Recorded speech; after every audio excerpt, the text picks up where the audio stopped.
안녕하세요. 영어 강사 김시경입니다. 피곤하시죠? 아침에 이른 시간인데 많이들 참석하셨네요. 어, 자세한 내용은 제가 팜플렛으로 준비한 거 살펴보시면 되고요. 제가 드릴 말씀은 다른 게 아니고요. 음, 난이도가 올라가든 떨어지던 학년이 저학년이든 고학년이든 성적의 기복차가 생기는 이유, 그리고 중요한 건 성적이 올라가야 되겠죠. 예. 안정적으로 원하는 등급을 맞을 수 있는가. 이제 그 부분에 대해서 세 가지 정도로만 요약해서 얘기 드리면 될 것 같아요. 올해 이제 수능은 뭐 아직 성적표가 지금 발부된 상황은 아니지만 가집계 현황상 2018년 대비 수능 절대평가 바뀌고 나서 이후로요. 가장 어려운 대수능이라는 평가가 나오고 있어요. 그리고 현재 지금 제일 아이들이 이제 성적에 대한 가집계를 많이 하는 게 EBS거든요. 거기서 지금 한 30만 정도가 넘은 숫자의 성적표 데이터는 최다 오답률 문제가 총 75% 이상의 오답률 문제가 6문항이 나왔거든요. 근데 절대평가 이후로 수능에서 한 시험지에 75% 이상의 오답률 문제를 6개 낸 적이 없어요. 그래서 아마 올해 많이들 힘들었을 거예요. 그럼 이제 왜 그런 현상이 이제 나왔을 때, 어려워졌을 때 성적을 못 잡느냐라고 하는 게 이제 키 포인트가 될 것 같아요. 그리고 또 고1 때는 잘했는데, 고2 때는 잘했는데, 그리고 이제 고3 때 와서도 마찬가지예요. 어떤 모의고사는 1등급이 나오는데 왜 어떤 모의고사는 1등급이 안 나오고, 그리고 또 영어가 만약에 자기 관심권 바깥에 있었다 하더라도 3학년 됐을 때 성적을 올리고 싶은데 그럼 어떻게 포인트를 잡아야 되는가? 그 요점은요. 요 세 가지로 요약하면 딱 끝나요. 우선 제시문이라는 부분은 뭐냐면요. 2점짜리 문제하고 3점짜리 문제의 가장 큰 차이점이에요. 2점짜리 문제의 영어는 본문하고 선택지하고 두 가지로 되어 있거든요. 근데 제시문이라는 녀석이 팜플렛에 2번 보시면요. 꼭대기의 번호거든요. 2-1번 보시면 빈칸 추론 문제 이번에 수능에서 출제된 문제고요. 옆에 있는 거는 제가 이제 개인적으로 납품하는 모의고사예요. 제가 자체 제작 모의고사를 만들고 제 수업 때도 쓰고요. 그리고 업체들이 저한테 구매를 하는 모의고사인데 거기서 그대로 출제가 됐거든요. 근데 이제 이건 자랑 삼아 이제 집어넣은 거고요. 이걸 집어넣은 이유는 다른 게 아니고요. 뭐 제가 이렇게 적중시킨다 이런 말씀을 드리고 싶어서 여기다 담은 게 아니라 이만큼 강사도 학생보다 더 열심히 노력한다. 이걸 보여드리고 싶어서 담은 거거든요. 보시면 밑줄이 있고요. 이게 이제 빈칸 추론이라고 하는 거거든요. 옆에 보시면 박스가 되어 있어요. 이 제시문이라고 하는 녀석이 뭐냐면 그 밑줄과 박스예요. 그러니까 2점짜리 문제는 밑줄과 박스가 없다라고 생각하시면 되고요. 밑줄과 박스가 들어가면 3점이에요. 수능은 영어에서. 그러면 이제 어떻게 되냐? 아이들이 본문하고 선택지만 비교를 하면 되는데 이 박스나 밑줄이 들어오면 글이 세 덩어리가 된다라고 생각하시면 돼요. 본문, 밑줄 부분, 선택지. 그러니까 이 세 가지로 이제 공통점과 대조점을 찾아야 되거든요. 그러니까 이렇게 되면 이제 난이도가 3점이 되고 아이들은 거기서 이제 피로감을 느껴요. 근데 이제 문제는 뭐냐면 어떤 문제에서는 그 박스 부분이 쉽게 나올 때가 있고요. 어떤 부분에서는 그 박스나 밑줄이 어려울 때가 있거든요. 그럼 이제 우리가 정복해야 되는 수능 영어는 그 부분이 고등교과 과정의 모든 단어와 그리고 그래머라고 소위 얘기하는 문법 구조, 그리고 독해에서 필요한 키워드와 핵심 소재와 주제를 잡는 압축된 문장이에요. 그럼 이제 학생들이 성적이 고저당락이 왜 나오느냐? 거길 피해가요. 우선 거기를 쉬운 대로 덧붙여서 이렇게 뒤집어 씌우려고 그래요. 그러니까 어려운 데가 뚫리지가 않으니까 평소에 공부하는 습관이 거길 직접적으로 공략하는 게 아니라 더 쉬운데 더 쉬운데 더 쉬운 데를 찾아서 어려운 데를 덮어 씌워요. 아, 이거 같은 말이구나. 아, 이거 반대말이구나. 이렇게 덮어 씌우거든요. 근데 이게 습관이 들어버리면요. 계속 도망가요. 그 부분을 다 피해가려고 그래요. 계속. 그러니까 애가 문제를 뭐 500문제를 풀었는데 자이스토리를 다 풀었는데 머더턱을 다 풀었는데 성적이 안 나와요. 그게 바로 여기 부분을 도망가기 때문이에요. 그러니까 처음에 습관 자체를 어려운 데를 직시하고 들어가야 돼요. 그래서 그걸 직시하고 들어가는 순간 쉬운 부분은 당연히 적용할 수 있어요. 뭐 저한테 배울 필요도 없어요. 그거 그냥 혼자서 해도 상관없어요. 저랑 같이 학습할 때 필요한 건 이 부분을 뚫고 들어갈 용기를 같이 갖자고 제 수업의 취지도 그 용기를 겨울 때 만들어 줘야 돼요. 그래야 3월달 교총에 들어갔을 때 여길 도망가려고 안 해요. 그래서 일시적인 무너짐은 생기겠지만요. 계속 단단하게 자신감을 끌고 올라갈 수가 있어요. 그러니까 결국은 여기 부분을 피해가느냐, 피해가지 않느냐. 그리고 이제 뭐 샘플을 얘기 드리겠지만 제 아이도 올해 고3 시험을 봤거든요. 저것 때문에 전쟁이었어요. 항상 싸우는 게 이래요. 밤에 이제 저도 강의 끝나고 들어가서 아이랑 수업을 하니까요. 거실에 앉아갖고 똑같은 얘기로 매번 싸워요. 아이와 아빠 맞았잖아. 자긴 맞았다는 거죠. 근데 저는 이 박스와 밑줄을 딱 보면 원래 저기를 딱 뚫으면요. 밑에 글이 보여요. 아, 이게 대충 어떻게 흐름으로 글이 가겠다. 이게 보이는데 거길 도망가서 맞춘 거예요. 근데 그 도망가서 맞추는 걸로 지금 일시적으로 5가 이렇게 딱 뜬다고 얘가 궁극적으로 성적이 나오지 않아요. 나중에 무너지거든요. 밤에 맨날 싸워요. 그것 때문에. 맞은 게 중요한 게 아니고 여기가 안 뚫리잖아. 이걸 뚫어보자니까 이 전쟁을 올해 1년 내내 했어요. 학생들하고도 똑같은 거거든요. 여기를 도망가면 안 돼요. 그래서 이 부분 때문에 고1 때 성적이 잘 나오는데 고3 때 성적이 안 나온다거나 고3 때 모의고사 하는 성적이 잘 나오는데 어떤 시험에서는 성적이 안 나오는 건 전부 우선 여기예요. 여기가 전부 3점이거든요. 영어의 3점 문제는 총 1기에서 7문항이에요. 3점에 7문항이면 21점이잖아요. 저게 안 나오면 2등급 못 걸어요. 예. 그러니까 여기를 뚫을 준비를 해야 되고요. 두 번째 이제 키워드라고 하는 건데요. 이게 이제 사람들이 소재라고 얘기하는 거예요. 보통은 명사로 제시를 해줘요. 근데 이제 한 가지만 전제를 깔아야 되는 게 뭐냐면 수능 영어는요. 원래 생소지문을 갖고 하는 비문학 게임이에요. 그러니까 이게 나한테 글의 소재가 익숙하다, 익숙하지 않다는 아무런 상관이 없어요. 근데 이제 너무 좀 안타까운 건 뭐 킬러를 없애겠다라고 정부에서 발표를 하면서 생소지문에 대한 걸 최소화하겠다. 아니요, 이거 구라거든요. 이게 저는 평가원을 굉장히 신뢰하는 사람인데 그 발표가 났을 때 왜 너무 답답했냐면 원래 비문학은요 생소지문을 갖고 주소재를 찾는 거예요. 근데 그게 익숙하다고 해서 애들이 점수가 나오지 않아요. 그러니까 체감적 자기 느낌인 거예요. 아, 이번에 좀 점수가 나올 것 같아. 같아지요. 성적표 나와보면 점점점이에요. 그러니까 이 키워드에 그 생소지문을 기반으로 한다 전제를 깔고 들어가야 되고요. 그리고 이제 성적이 잘 나오는 모의고사는 어떤 거냐? 동의어를 되게 많이 반복시켜요. 진실. 그럼 선택지로 가면 진실 단어가 이렇게 있어요. 걔가 없으면 우선 다 제껴요. 그럼 이제 정답이 나와요. 근데 이제 문제는 3학년이 됐을 때, 특히 어려운 시험이 됐을 때 문제는 뭐냐면요. 그 뒤에 문맥적 정의라는 애가 따라붙기 시작해요. 영어는 글자의 배열을 하는 방식상 뒤로 가서 설명을 해주거든요. 그러면 뭐라고 나오느냐면 거짓된 진실 이렇게 나와요.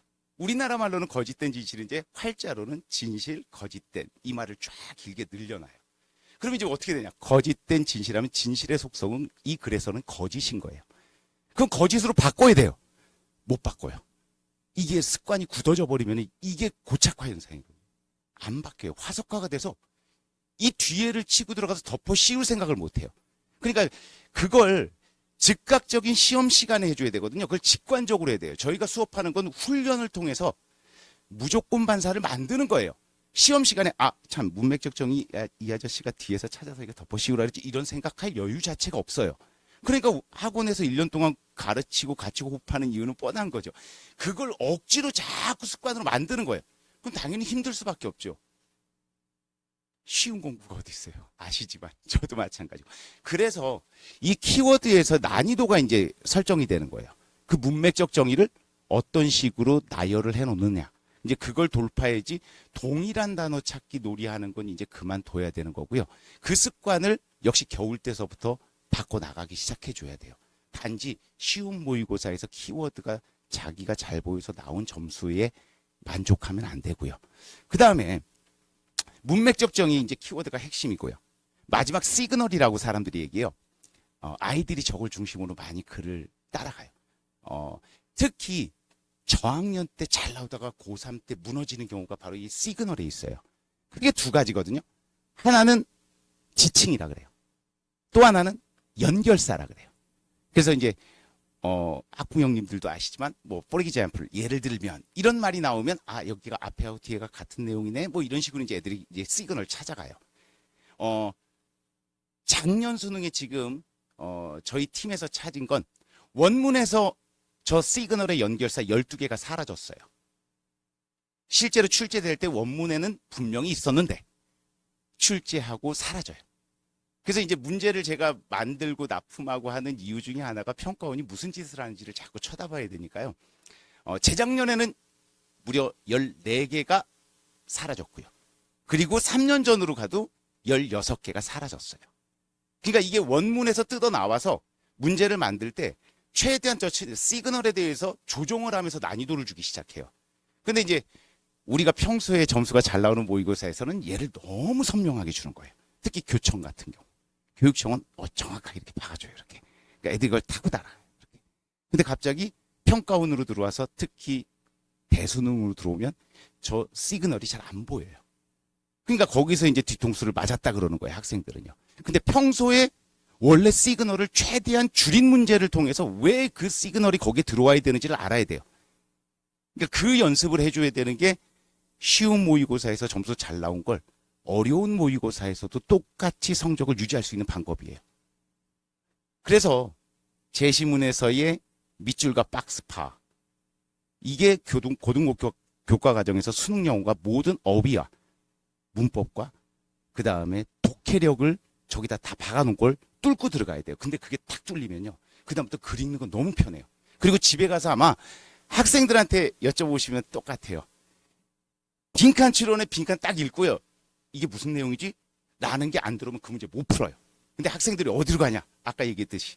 거기가 안 뚫리니까 다른 데를 찾아요. 더 쉬운데. 근데 그 쉬운 데가 그 빈칸에 들어가는지 안 들어가는지를 모르는 데 찾고 있는 게 문제인 거예요. 근데 그렇게 문제를 우선 자신감을 주겠다고 애들한테 뿌려서 그걸로 문제를 풀게 만들면요. 그럼 나중에 3월달 교총서부터 이제 삐걱거리기 시작해요. 그리고 습관이 처음에 잘못 들어버리니까 나중엔 계속 도망가려고 그래요. 계속. 그러니까 그게 이제 최대 문제고요. 키워드에서 문맥적 정의 마찬가지로 명사에서 형용사로 넘어가는 지점을 연습해야 되고요.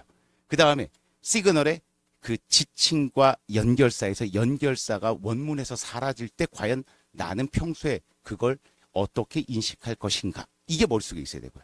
그리고 이제 제가 마지막 남겨둔 게 그거예요. 지칭. 이게 정말 간단하거든요. 그것, 저것, 요것, 이것 앞에서 찾아. 이게 이 모든 세계를 관통하는 가장 최고 난이도를 만들 때 쓰는 방법이에요. 정말 이론적으로는 간단해요. 야, 지칭은 지시대명사라는 건 문법적으로 앞에 있어야 되기 때문에 내용과 상관없어. 네가 여기에 빈칸에 이 말이 들어갈 것 같아도 이 지시대명사가 단복수가 안 맞으면 여긴 들어갈 수가 없어라는 아주 단순한 거거든요. 근데 이게 제일 무서워요. 이 시그널에서 이 지칭이. 모든 킬러 문항이라고 소위 저는 그냥 킬러라고 얘기할게요. 뭐 현재 킬러는 없다라고 얘기하지만 킬러에 들어가는 순간 다 무너져요. 왜? 평소에 그걸 찾는 습관이 안 생기면요. 시험 시간에 절대 못 찾아요. 그리고 답이 평가원이 낼 때 이런 거예요. 여기에도 지금 제가 샘플 문제를 요번에 출제한 걸 이렇게 놨지만 이 박스의 위치가 어딘가로 들어가요. 근데 이 위치가 5군데 중에 2군데는 들어가도 전혀 의미가 하자가 없어요. 그러니까 들어가도 말이 된다는 거죠. 비문학이라 그랬잖아요. 들어가서 말이 되느냐를 찾는 게 아니에요. 거기만 왜 들어가야 되는지를 찾아야 되는 거거든요. 그러니까 그 부분을 평소 습관을 만들지 않으면 이게 제일 문제예요. 지칭이요. 제가 제 딸을 이제 오늘 팔고 있는데 아마 지금 귀가 간지러울 거예요. 이 습관 만드는데 저희 딸은 좀 느려요. 제가 딸을 고등학교 딱 올라가면서 모의고사를 보면서 이제 제가 한 2년 반 가르쳤죠. 제일 못 고친 게 이거예요. 지칭이에요. 똑같은 전쟁을 똑같이 해요. 아빠, 맞았잖아. 1등급 나왔잖아. 왜 뭐가 불만인데? 너 그럼 깨진다니까? 야, 아빠가 이거만 20년을 했는데, 야, 수능에서